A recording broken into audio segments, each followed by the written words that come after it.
is for Ewu. Today I'm talking to my friend Chioma Omerua. You know her as Chigul if you are a Nigerian, even an African consumer of culture from Nollywood. You know, this is a relationship because when all of you die, you come to us. International system. I'm talking to Chioma about so many things I've wanted to talk to her about over the years. She talked about her marriage, talked about her divorce, talked about wanting children, talked about her weight, talked about feeling like a failure when she was a child. But personally for me, I also want to talk about, her experience with back pain, with excruciating back pain, she says. I honestly can't wait to talk to you, Chioma. I have a feeling that this one will be incredible.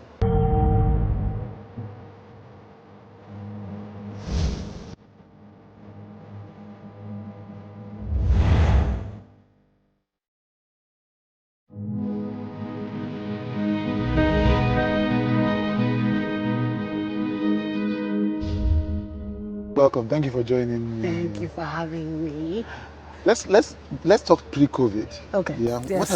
What has your year been like pre-COVID? What have you been? I've been, just emceeing, the usual thing, emceeing, of course, being a fool on Instagram, complete, total, like just being an animal on Instagram, because that's sort of like my outlet for, stress and things like that. Right. A lot of, events and things. I'm sure some people would wonder, what's the main thing for you? I love emceeing. So that's because people ask me all the time. Oh, you're an actor. I said that's not where the money comes from. It's not. I get more of my salaries from emceeing right? jobs, yes. Is that the one you enjoyed the most? And because I love interaction. Because of the money? I love interaction. No. It pays me because that's what I was doing before Chigul came out. I was emceeing weddings and before Chigul ever read her face on her head. So I was always emceeing and I love interacting with the crowd. It just gives me a chance to sort of like in different settings, like you're doing a birthday party, you're doing a corporate event, you're doing something social, you're doing a child's party. So you sort of like, and it's a training ground for me. So you sort of learn the audience, kind of audiences, for lack of a better word, and then how to interact with them and do your job. So, yeah. Right. So, I was wondering, do you get the respect that for the breadth of things that you do? Because when people see that you are funny or you're just fooling around on Instagram, they'll be like, oh, just a funny woman. Yeah. How do you deal with that? I think a lot of times I've had to sort of, and I guess when people ask me about Chigul and how this whole thing started, and I said, Chigul was never in my plan. Yes. Comedy was never. As in, on the list of things I was gonna do with my life, comedy was on the down below. Down below. But for some reason, God has chosen to use that door to open up the door to other things and for people to see the other sides of Chioma. Yeah, so, I've done acting and doing comedy and been able to sing and do all the things that I love to do. So I'm literally doing everything. People are getting to know little by little more about me and more things and see the other talent that I possess and how much value I guess I can bring to situations. So they're getting it now. Yes, I think they're getting it now. So it essentially was that you blew up as a comedian. As Chigul the Voice. Chigul the Voice. Not even Yeah, it was Chigul the Voice. So that was all people could. Yes. And that's what they identified me with. And so they used to say, please, so even if I would go somewhere sometimes, I would go and do an event and they, then it was, I remember going to a wedding and I was supposed to be singing for the bride and groom to walk in and I was going to be singing At Last by Etta James. Yeah. And as I do At Last, the couple walks in and the next thing is, please sing Valentine, please do Kilode, please. So I'm like, what? What? In a wedding? How in my nice dress, like what? Or like I would go somewhere up and then maybe people would ask me a question and I would answer in proper English. And they'd be like, no, use that voice. And I'm like, I don't talk like that all the time. It's like, it's not like I'm in my house doing Chigul, like, hello, please help me. No, I don't do that. So they were like, oh, or they would hear me talk and say, wow, you speak good English. Oh, you sound so nice. Yes, you articulate. Like, yeah, like I think, wow. And then I say, oh, thank you. Surprise me too. We are both surprised at ourselves. So, yeah. So I want to talk about your show last year. But before that, I want to talk about Ada, the country. Which was a musical that you were part of beginning of 2020. Yes. It was a feast, you know. And you were not the central character. And the central character was incredible. Yeah. You know. Kate. But you were Kate. Yes. Kate the Great. Kate is my mother. Kate the Great. Kate the Great. Kate the Great. But then you were like the thread that just under, you know how there's something, and then you're just underneath making this. How was that? And these were all part. There was Patience Ozokwo, there was Joke Silva. Yep. I was in the midst of icons. Yes, so a difficult cast to shine in on a good day. Yeah, it did. There was Lala, there was, there was Titi's music. Everybody, This was a fantastic thing. It was. How was that? First of all, the opportunity to just be on stage again. Yeah. That's my second or third play that I've done since I've been back to Nigeria. Because when I first moved back, I did voice for Ella a long time ago, which was like a Nigerian adaptation of the Cinderella story. Yes. So which was great. And then to do this again, and I love musical theatre, so I love singing, and I was able to do this and create and be very, and one of the good things about Lala, and just allowing me to create and bring out, because it was hard at first, because I had Lala was the producer, and director, and it was hard at first because it took some bringing out of, like, bringing the character out for her to do what she needed to do. I had to get emotional. I had to think about my actual life, because this woman's character was, divorced or whatever, wanted a child and didn't have one. And it sort of mirrored my life. And I was like, it's going to be a little difficult going here, but I had to go there. Yeah. And I think we did a pretty good job. So I think so too. I think so. That was a fantastic show. So it was kind of difficult because, I literally was like, and I didn't even want my mom to come see the show, because I was like, I thought it would be weird if she, how would she react? Yes. But she saw the show and she loved it with my aunt. She came with my whole family, all my siblings, and she loved it. It was so nice, and she was so proud. And it said to me, oh, okay. This is all right. Okay. Yeah. We're good. Okay. Yeah. Yeah. So talking about your mom, again, a lot of questions just keep coming out. When you were talking about your marriage experiences in public, you talked about your mom as part of this mix. Yeah. As, I think, not telling you to stay in the marriage. Yeah, at the time. Yes, at the time. At the time when things were rough. Yes. And I guess I thought back to it, and I used to say, like, I used to say to myself, then I was like, she would say, go back to your husband. And I'd be like, go back to what? Like, in my head, I'm saying, go back to what? He doesn't want again. So what am I supposed to do? I can't make him want me. Yeah. And she would always say, just go back and hold your home. I was like, there's nothing to hold. Hold what? And I used to wonder, like, why would my mother ask me to go back to a situation that wasn't even there? Not that it was bad. It just wasn't even there because he didn't want me anymore at the time. And I thought about it after. Okay. And I said to myself, what more could she have done with regards to just being my mother and wanting the best for me? She always, my best interests is what she wants. Yeah. And if she felt I could go back and do better, and go back and try, then that's what she told me to do. Right. She has nothing to come from but her own experiences, maybe, and that time, and the generation that they're from. So if she tells me, go and hold your home, she probably felt that was something you could do. And it was something that I could do. But we went through it, and I went through just heavy anger for a long time. I was angry at her and all the aunties, and I was like, you know what? All of you just in my mind, I kept them at bay. Yes. In my mind, I put them all in a far, far place because I was just trying to deal with my life. Yes. As I saw it in my eyes falling apart at the time. Yeah. So it was difficult, but we got through it. How did you guys get through that? I don't even think we've never talked about it. We've never addressed it like, oh, this is. I think we just evolved, and she could see, okay, this is not happening anymore. Yeah. And then one day of separation becomes 2 years of separation, it becomes 5 years, and then becomes 7 years of separation. Yeah. Like, get this divorce. Like, you're still young enough to have another life, so get this divorce. Yeah. Let's move on. You know, he's moving on with his life. You should move on with yours. Right. So we never even talked about it. I just decided, you know what, I'm going to live. Right. Because at a certain point, I wasn't sure what I was doing.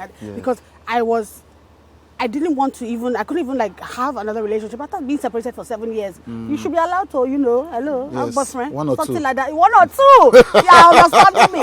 But I could not even allow myself, because I always feel like closing chapters is best. Right. Close is done. Right. There's divorce. There's a lock and key. There's a name on it. We're done. Yeah. And then start again. And I couldn't. And I think that's why probably I stayed alone. I was by myself for maybe 8 years or so. For 8 years. Yes. So did you get the divorce finally? Yes, I did finally. Right. Was it in Nigeria? Yes. So have you moved on? Yes, now. Because you said you were with one or two. No, I've moved. Yeah, so their traffic is going. Good, traffic is moving traffic smoothly. Is moving. That's it. We are on the road. The road. It's not like we are moving. Yeah. We are going forward. So I'm still worthy of love. Somebody will love all of this. Somebody will say that is who I want to spend the rest of my life with. Somebody that will look at me and be like, yes, it's my guy, my real actual guy. Maybe this was a small exam, it was a test. So I've gone through it and we've come out. Yeah. Let's learn. Let's learn and we live. Learn and live. Yes. Learn and live. Yes. I love that. So, this not wholeness started before the marriage. Yeah, I think what triggered it?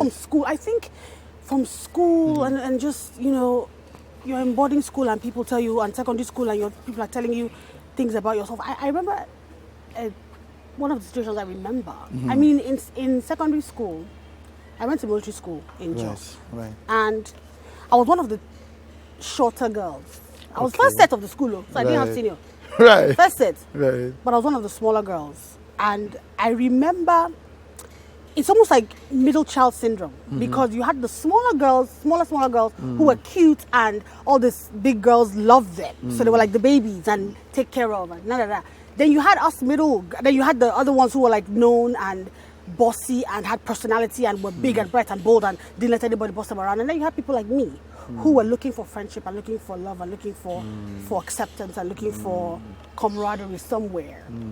And I was one of those girls who felt like, okay, I'm not the baby, cute baby. I'm not the big, bold brush. I'm just in the middle. And people took advantage of that while in secondary school. I remember being made to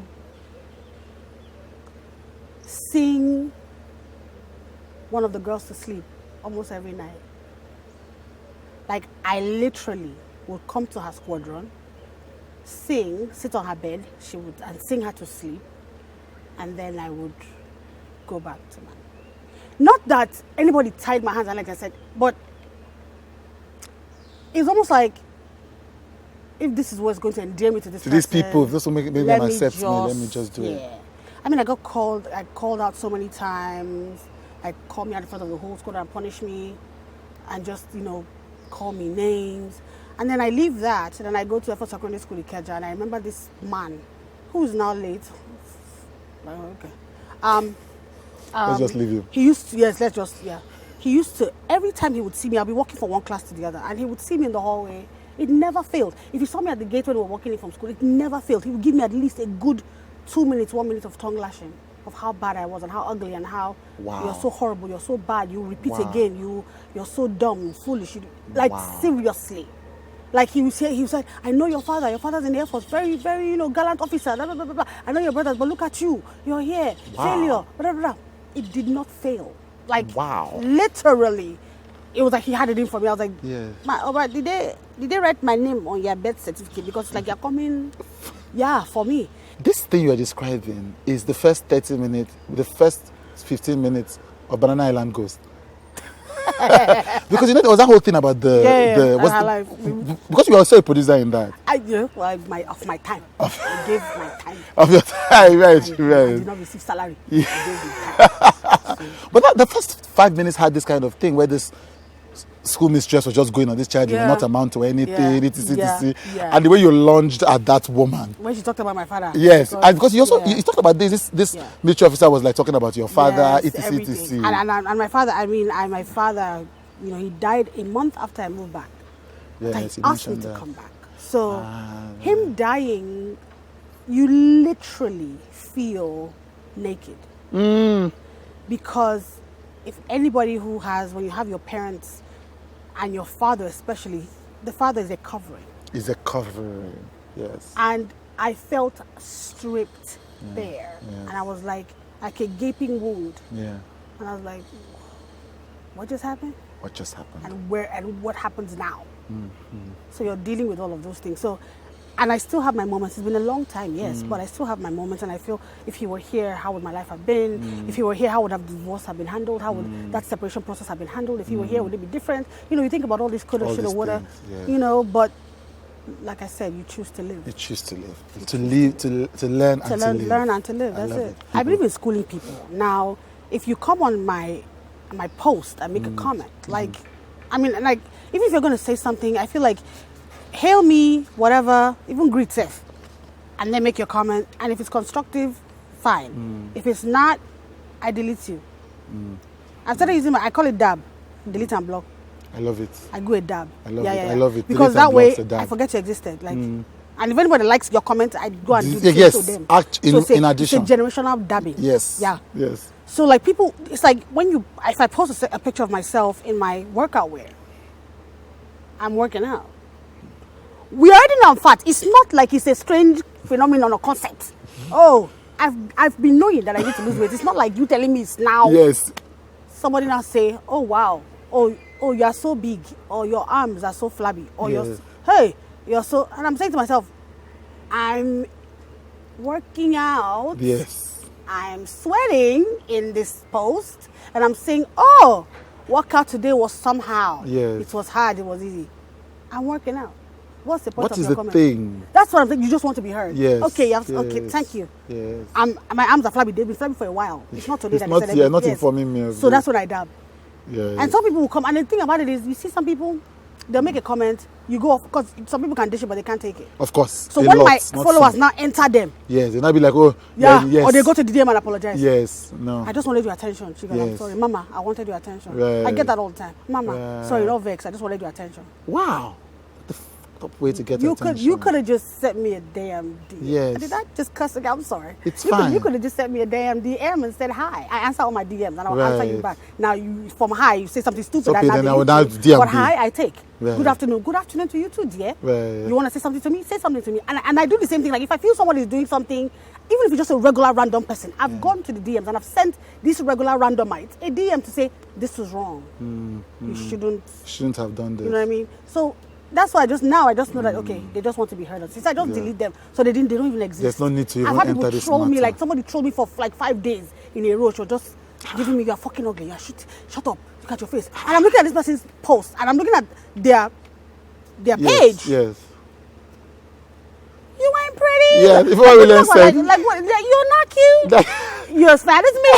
Your eyebrows is crooked. Your lipstick is wrong. Like, come on, girl. You're flabbier than I am. Break it. Girl, like, can we not? Let's not go there and say we did. Can we not? I was like, what shadow is that? Oh, it looks like Unzu you have on your eye.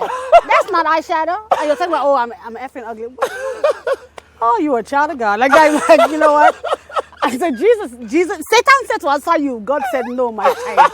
Dress back thine hand and stand up. I've battled a slip disc situation. You know, when I was in America, they called it herniated disc. So I've had that for a long time. Right. And for years and years and years. When I was in America, I was going to have surgery or thought about it. Right. My mother was like, no, there's no need now. You can just do physio. Yes. So I left it alone. Right. So fast forward, we're back here in Nigeria, going through the same problems every now and then. And of course, my weight maybe was not helping, but I know slim people who have the same things. Like fat, it's not really. They are not fat. How come they are going through it? Yes. So I just, I battled with it, and then I had a chance to do a procedure, a laser procedure done. Right. Which we did. Right. And then I got an infection. Oh, Jehovah. In my spine from the procedure. Didn't know I had an infection, so I was just walking up and down and I had to travel right after the procedure. And I was still in so much pain, I had to be in a wheelchair. Right. Yeah, so wheelchair, I had a cane. It was just, I was like, why is this pain not going? So, and then a couple of months later, I got diagnosed with infection. So I ended up being on antibiotics for 6 months. 1 month was injections every day. Right. Because I had to take, it was IV antibiotics. And because it was a nerve situation, everything was hurting me. Breathing was hurting. Coughing was hurting. Sneezing was hurting. Moving was hurting. Like I had to literally, I had my assistant who lived with me in Abuja. Right. I had to move back here because I needed somebody to bathe me. Right. Oh my God. Yeah, I couldn't bathe myself. I couldn't wipe myself when I go to the bathroom. I couldn't wear clothes. I couldn't do anything. Really? I couldn't do anything. Slept in a chair for 6 months. I started sleeping back on my bed February of last year. Really? Yeah. So, literally, I was just in absolute agony. Going to the doctors I had to mentally prepare myself, and it caused me to have anxiety. So, being in a car gave me anxiety. Driving on the road, because if you slam on the brakes, the pain will just hits. And it's inside your brain. Yes. Yes. You feel it inside your brain. Yes. So I literally became a recluse. I didn't move from my bedroom. I didn't leave my bedroom. Like my living room in my flat was unused. Like my sofa is now getting softer because I'm sitting on one side of it. But I wasn't coming outside, so I was just in my bedroom. So people would visit me inside my bedroom. Really? Yes. So everything I was in had to be up and me standing up because I couldn't bend. Even now, like sometimes, my assistant still helps me, and God bless her soul. She lives with me, so she literally in the morning putting cream on my legs. So she does all of those things for me. She's the one I saw with. Yes, she's here. She's here. Yes. Right. My gem. My jewel of inestimable value. Her name is Patience from Jos. Yeah. And so I literally, so she's also become like my 2IC. So she's my house person, she's my assistant, she does banking for me, she answers calls, and she takes things like that. She does my calendar, she's all those things. So it's been amazing, but it's been a struggle. We're not 100%. Yeah. But we're not where we were. We're not where we were. That's what I give. That's what I give thanks for. That I'm not where I was. Yes. Chioma's life was, as far as I'm concerned, not even there. I was just not living. I was handicapped, literally. I slept in a chair. I couldn't. That's the chair I used to sleep in. If I could, I didn't want to go into the bathroom. Was a thought process. Like, how do I roll, stand straight, wait, face 2 seconds, hold on, then take first step. That was the procedure. To try to walk to the bathroom. That was the procedure. Then now, how do I sit down? Oh, like this. It was a process. But this person has helped me through, and that's when I thought about, being depressed and how bad it could be, and when you don't know what's wrong with you. I couldn't explain it. Yes, you couldn't explain it. I couldn't explain it. But I was in the dumps. And it wasn't even just physical. Physically, yes, I was horrible, but my mind was literally, it was like a bowl of cotton. Nothing coming in, and it was dense and thick and dark and horrible and sad and lonely and lonesome, and I was like, I just need to die. Let me not exist. Let me not exist. Why am I here? What am I doing here? Why am I here? Why am I still alive? What's the point? And I couldn't explain it. I could not explain it, Chude. Like, it is like one of those things where there's no answer. There's no answer. But you are still performing. In the midst of this shadow, you are still an intense depression and death. I was dead, but I was still performing. Only those people that knew me and know me knew I was dying. But others that needed to see the performance saw the performances and were like hailing it from far. Hey, oh, you're so funny. But even in that, the performance, I needed it to keep me going. Yes, you have a career too. Yeah, you have even for you to even feel like you. Yeah, like I mattered. Yes. Well, okay, well, at least they laughed. Haha. Okay. Wow. Like, I would always come back here. I finished here, and I would always come back here because this was me. You can lie to everybody else, but you can't lie to yourself. This was my reality. This was my going on at the moment, and I had to face it, and it was horrible. It was the most horrible, one of the most horrible times of my life. Horrible. Thinking about it now just makes me like it's just, I went through that. Yeah.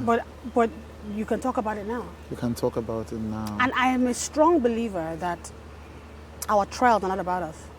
Our trials, a lot of times, are for somebody else to hear our story of victory and realize that maybe they too can make it. You've gone through what you've gone through, but it wasn't about you. It was about what a few other people needed to hear from you. Because a lot of times they're like, you realize why when you see people react to your story, I nearly died. I wanted to die. Oh my God, that just touched my life. That helped me so much. I didn't even know about depression. I didn't know, about counseling. I didn't know the necessity or the need that was great. Until you start to hear those stories and you're like, okay, there's a reason for this. Because the life we live, if you're not bringing value to people, why are you alive? If you're not bringing value of some sort, what is the point? We all do things we're doing out of just bringing value. Yeah. You have to bring value. Yeah. There has to be something you bring to the table, because if not, why are you here? Why are you here? Are you just filling space? Yeah. Is there anything you would do differently? I would like my father to be alive. I would have rather he didn't die. I don't know what that life would have been like if he was still alive. Maybe because he didn't think Chigul was anything I should be doing. Right. Entertainment was not. It's like. He said, like, you wanna what? You say you're gonna as in. Because put your money to go to abroad to school. You not come back and be doing what? You are a jest. No, you are not a jest. You cannot be a jest. You're gonna do a work. You're gonna do a proper work. A proper career. Yeah. So who knows where I would have been if he were here? But I just because I miss him, and I just wish he was here to see some of the things that I have done. Yeah. And this Justin has brought some good stuff. Yes, some real important stuff. So it would have been nice for him to see that. But I just believe that God lets things happen, and God allows things, and He allowed that this is the way our lives would turn out. So I just one day at a time, One day at a time. I'm praising and I'm praising and I'm moving. Praising and moving. And learning. And learning and living. That's right. Finally, all these things. I mean, I'm sure there are several lessons that they have taught you, but one of them, if you were to pick one, what would be the lesson that you would say you've taken from all of this? That when the song says I was made for more, but it's become I see that I was made for more. I was created with purpose. I was created to affect lives. I was created to make impact. Each one teach one, each one reach one. And that is what I'm trying to do. Pay it forward. Yes. As I've been giving, so I now give. As has been imparted into me, let me impart into others. Let me teach women about believing in themselves and believing you are adequate and you are beautiful and you're enough. And you're allowed to dream and feel free to dream bigger than you're dreaming now. And your dreams are valid, and just being a positive light. Because the only way we can counter darkness is with light. The only way we can counter hate is with love. So love and light. Love and light. Is what I'm trying to be. Love and I'm trying to epitomize love and light. Bring light. And bring light. That's it. Thank you so much. It was my pleasure. Thank you so much. My pleasure. Just listening to this, I'm like, this is why I do this show. This is why I do this show. You see what I'm saying? Like, so even in the midst of even you feeling pain and sitting and interviewing stuff, because you're sitting down doing the one thing you probably shouldn't be doing with where your back is feeling. Yes. But you see, somebody else will see the interview and not even understand or know what you're going through or what even your guests might be going through or what they've been through. But it helps somebody else grow. It helps somebody else be better, and because now they know better. They know better. You learn from experiences. That's what it's about. Like, experience is the best teacher of life. Of course. We just don't want it to be bad, but whatever comes with, you learn from it. So you learn and you live. That's it. That's it. Thank you.